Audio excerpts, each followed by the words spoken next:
Hello and welcome to the Posers Podcast, the place where we skip the fluff, say the quiet parts out loud, and dig into what really matters.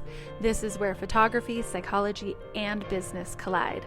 I'm Jody, your host, and I'm bringing you my raw takes, hard wins, and a whole lot of unfiltered honesty about what it takes to build a photography business that actually connects and makes money. So ladies, grab your headphones and get your tits up and your ears open because we are going to build something really incredible together. Oh, you guys, I am rusty. Let's see if I can shake this off. Let's see if I can pull this out. Hello, and welcome back to another episode of the Posers Podcast, my beautiful posers. I'm just coming back after 2 weeks in Italy. Feels like more like 2 months. It feels like I have cobwebs in my brain. It feels like I have 400 unread emails in my inbox, even though I don't, because I tried to stay on top of that as much as I could. But it feels like I have so many open-ended tasks that have to happen right this second. I just attempted my very first photo shoot after being back today, and I felt like my brain was moving through literal sludge. It felt like I was thinking at the speed of molasses. Don't tell my client that. No, my client was really great, and they actually just kept on saying like how phenomenal the photo shoot felt and that it didn't even actually feel like a photo shoot. So I know I know that autopilot took over in some kind of way. But yeah, I'm recording this episode with a little bit of vacation depression, not gonna lie, and some remnants of jet lag that actually hit way harder than I was expecting, because I feel like I'm pretty good at handling international travel, and that for the most part, I kind of trick the system and I can get a handle on the jet lag part of all of it. But this time I really couldn't, and it took me days to sort of like re-enter my world again. So if this episode feels like a little bit looser than usual, that's why. Because this is basically my re-entry episode. This is as if I'm on Interstellar and I've actually been gone for hundreds of years and I just didn't know it. Or at least that's what my brain feels like. So before I get into today's episode, I just want to ramble for like a quick second about motherhood. I know that this is not that kind of podcast, but also, you know what? It's my podcast and I'll ramble if I want to. So the thing about motherhood, if you think that traveling with toddlers is hard and that life will get easier whenever your kids are older, let me just tell you that you're wrong. You're just wrong. Okay. I was in Italy with 4 boys plus my nephew and my husband. I was the only girl, and I'm pretty used to life with boys, obviously, because I have my 3 who live with me full time, and that is my world all the time. But adding my stepson and my nephew to our usual crew, it was like adding 2 was like adding 20. I've never heard so much conversation about penises in a 2-week span before this. Honestly, the last few dinners that we had, I had to actually say, let's see if we can make it through dinner without one of you talking about how small the other one's penis is. Okay. There was, I'm not exaggerating. I had to literally ask to not talk about their dicks. Okay. There was also a lot of flatulence happening. There was a lot of just very open conversations about their bowel movements, a lot of punching, a lot of flicking, a lot of dunking, a lot of flexing. Oh my God, a lot of flexing. But there was also so much laughter, because the thing that I want to rant about motherhood is that this is part of it that doesn't really get talked about a lot, is how cool it is to have relationships and conversations with your kids as they figure out life. And honestly, on this trip too, it was the four of them have all come upon an age where they're all very interested in girls, but none of them really know how to approach girls at all. So it was a lot of nights of them practicing walking around the little small towns in Italy and practicing on like approaching a girl or giving a girl a compliment. And then they'd all like run back to the huddle and be like, oh my God, I did it. I did it. It was hysterical. Okay. But they're all in that phase of sort of like figuring out life, figuring out girls.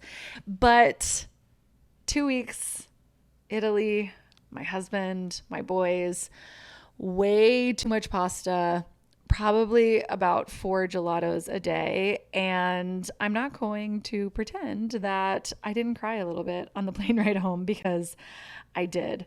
A little bit because I was sad to leave, but because something really like happens to you when you spend 2 weeks somewhere that big and somewhere that beautiful with the most important people in your life. It rearranges something in you. It reminds you that your time is fleeting and that you only have one shot at this. And especially if you're a mom, those 18 years that you're promised, they go by so fucking fast that it like slaps you in the face whenever you look at your oldest one on the coast of Italy and you think, holy shit, you're moving out in 6 weeks.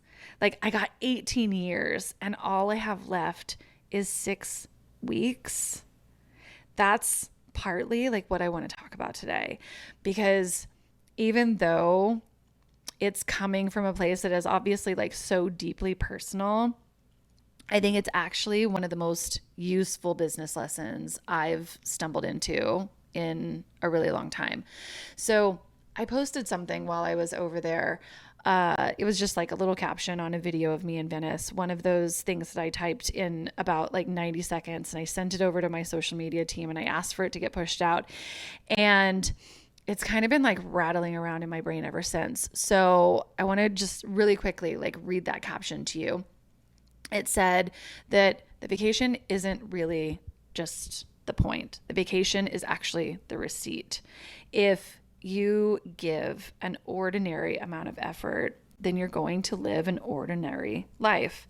But if you want the kind of life where you can wander through Italy for weeks, you can rent the most beautiful villa that you want to rent, you can watch your boys jump into the sea, you can order the extra bottle of wine, say yes to the boat day, you actually have to experience it first, because once you do, it will ruin you in the best possible way, because you'll never go back after that.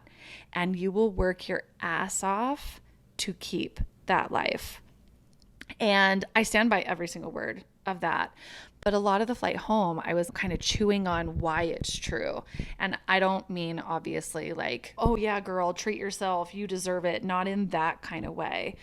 I was really chewing on why. Like, what is the mechanism? Because clearly with 2 master's degrees in psychology, I can't just watch my kid do a backflip into the sea without turning it into some kind of case study, all right? So I saw this idea floating around online a while back, and I can't remember whose reel I was watching or where I saw it or whatever, but it's really stuck with me for a long time. And the idea is this: it's that if you want your life to change, you can't just sit around kind of visualizing it or manifesting it. You have to actually put yourself inside of it. Like, physically put yourself inside of that life that you want in smaller doses, but you have to do it intentionally, on purpose. So I don't just mean like manifesting or putting something up on a vision board. I mean actually going out and experiencing the thing that you want to have all the time. So like, if you want to eat at Michelin star restaurants on the regular, then you don't just pin it to a vision board. You actually need to book a seat at the bar of like a really nice restaurant that you want to be eating at, even if it's just for a glass of wine. If you want to drive a certain car, you need to schedule the test drive. If a 3-week trip to Italy is the dream, but it's not quite your reality yet, then do things that will make you feel like you're actually part of it. Like hire an Italian chef to cook you a gourmet meal at home. Eat it outside under string lights. Let yourself feel what that life would taste like in very like bite-sized versions. Pun intended, obviously. But you know me, you know that I'm going to give you some research on this. So it turns out that there's actually a concept that's called future self continuity. It's the work of a psychologist named Hal Hershfield. And the basic idea is that the more vividly and emotionally connected you feel to your future self, the better decisions that you're going to make for that version of you today. So most of us treat our future self as if they're a stranger, right? Some like hypothetical woman who will, deal with whatever bullshit you dish out for her. She'll deal with that later, right? That the idea of yourself in the future is basically a stranger to you. That's why we can like self-sabotage so easily, or we can skip the workout, or stay small in our businesses, because we're not going to sacrifice and work hard for a stranger, for a version of ourselves that we can't even imagine or that we don't even know. But the second that your future self stops being a stranger, the second that your current self starts to get a little teaser of what your future self feels like, then you start making completely different choices today. This research literally found that whenever people spend time vividly imagining their future selves and actually feeling what it feels like to be their future selves, they made better long-term decisions almost immediately afterwards. Not because they tried harder to be disciplined, but because the future person that they were like protecting suddenly felt real. And that's what Italy does to me every single time that I go. On the last night, we ate a $3,000 meal at a restaurant that has been named in the top 10 lists of around the world. Okay. So having that experience, it just made me want it more. Not in the like greedy, can never have enough kind of way, even though I don't think that that way is bad either. But it's not necessarily like, it doesn't live inside of me in that way. But in the way that like you're sitting inside of a fucking grotto that is inside of a cliff that is glowing at sunset on the coast of Italy, and you're drinking delicious wine and eating delicious food and laughing the night away with your family. Like, I just want more of that. The way that makes me like want to be able to say, yes, book the trip. Yes, let's go see that. And in future years, I want to be able to say, yes, bring your wife. Yes, bring my grandbabies. A life that feels easy and filled with incredible moments and incredible memories. These experiences make the life that I say that I want stop feeling as if it's like a Pinterest board and start feeling more like it's last Tuesday. Because it was last Tuesday, and I can actually remember the smell of it. Okay. Now, a little quick nod to the vision board conversation and the manifestation conversation and all of that, because I know a lot of you probably have a vision board. I know a lot of you are probably like very deep in the manifestation game. And here's what research actually says about those two. It says that purely staring at images or just thinking of images of a dream life can actually occasionally backfire because your brain gets that little hit of dopamine, that little hit of satisfaction just from imagining the win. And that can kind of quietly, like, I don't know, zap the urgency to get it. Vision boards work best. I'm not saying they don't work, they do, but they work best when they're paired with something real, like an action or a taste of the thing that you want, or even an obstacle that you've already like thought through. It's pairing it with the idea of like what you're wanting to create, which is obviously the whole entire point, right? All of this to say that like manifesting and vision boards, they aren't magic. Like nobody is building a multi six-figure business because they journaled about it enough. Manifesting and vision boards, they're simply starter fluid and it gets things going, but it has to lead to something. It has to lead to the effort. It can't just be a substitute for it. But I also want to be very clear about what I'm talking about here because I don't want anybody emailing me from some fancy like beach vacation that they can't afford and blaming me for their empty bank account. This is not permission to just go out there in these streets and be financially reckless. I am not telling you to charge a trip to Italy on your credit card that you cannot pay off. That is not what this is. This is about doses of that reality that you can afford. To test drive your dream car is absolutely free. The beautiful seat at the bar for a glass of wine is $50, not $500. The Italian dinner at home under string lights, that costs a few hundred, not a few thousand. So I want you taking like small, real, affordable tastes of the life that you want. That's what I'm talking about here. That's the missing piece for so many of us too, is we separate the dreaming from the doing as if they're two different projects, and they're not. The dreaming is supposed to fund the doing. That's like the whole entire job of the dream, right? But there's this other side of it. There's this side that like nobody really tells you about, like when you're doing all of this and when you're manifesting, when you're sort of like tasting the bigger life, or even like me talking about, coming back from Italy, is that the come down is real.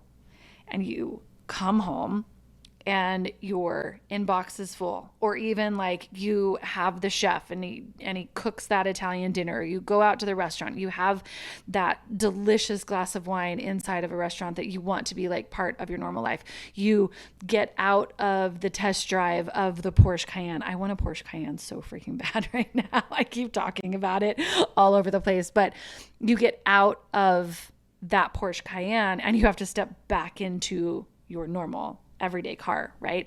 The come down from that is real. And the scale of what you have to build feels bigger than it did before you left, or before you did the test drive, or before you did all of those things, because now you actually know what you're building it for and how big you want it to be. And the very natural, very human instinct in that moment is to actually like constrict and to pull back, because the old parts of you will still come up. The old scared part of your brain that thinks that smaller feels safer, that will resurface. And so whenever you're in those situations, you have to force the new standard. You have to win the fight against like the bandwidth tax. So let me get off of my like Italy example here in order to explain this one. Whenever my ex-husband left, I was obviously alone in my tiny little divorce house with very little money and like the shakiest foundation that I ever stood on in my whole entire life. And every responsible instinct in me said to constrict, said to cut everything, said to get as small and as careful as possible until the ground like felt solid again. And I even remember back then, I remember ordering like grooming tools from Amazon for my dog, because in my mindset then I literally was like, I should just be grooming. I should learn how to groom my dog. Okay. I should be grooming him myself instead of spending $100 at the groomers every 6 weeks. But we all know that wasn't going to last because it just wasn't me. One look in the mirror and I was like, bitch, you are not going to be out here trimming your dog's butt hair. Okay. So instead, I spent $2,000 that I did not have any business spending on an online course about marketing, because I knew in my bones that being a broke single mom who couldn't afford a groomer to clean my dog's butt just wasn't a standard that I was going to let myself settle into. So I had to force the standard. I bought the thing that I couldn't afford, which meant that I had no choice but to become the person who could afford it. There was no slow, safe, gradual path back. I built the on-ramp to my new life by removing the off-ramp. So I actually felt this also whenever I came back from Italy. I actually was just telling my husband earlier today, whenever we were at lunch together, I was like, what I spent on the trip to Italy could have paid for like 2 years worth of tuition for my son in college. And I really felt like whenever I came back, I was like, okay, my bank account has dwindled, obviously, and it's midsummer. There's not a lot of shoots that are happening right now. I'm gearing up towards my fall, so it's not as if money is just like coming in quickly the way that it does during other months. And so my first inclination was exactly the same: to constrict, to pare back. Is that what it's called? Pare back? Pale back? Pare? I don't know. I'm not going to even try to look this up right now. Basically, like pull back on my finances, right?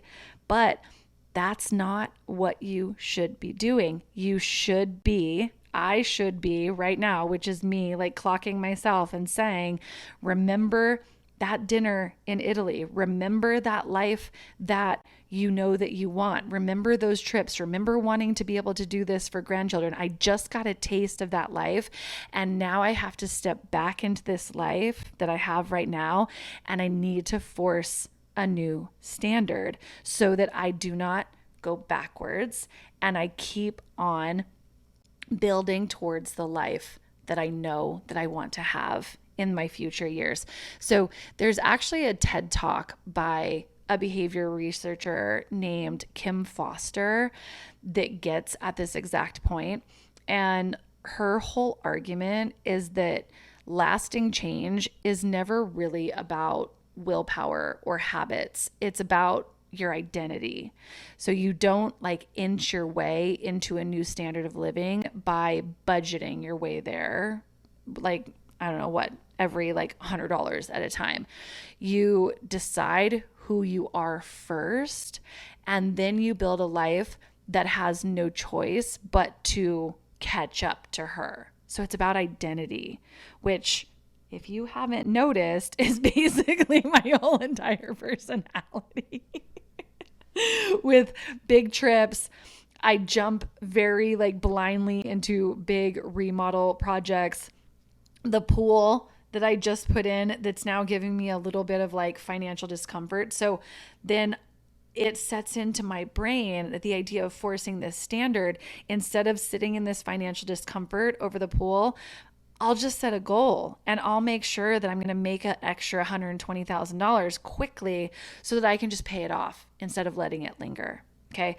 My husband will tell you that I do not know how to stay stagnant, and he's right. And honestly, I've made peace with that, because every single time that I have bitten off more than I could chew, I have found a way to chew it. And that's not recklessness whenever I trust myself.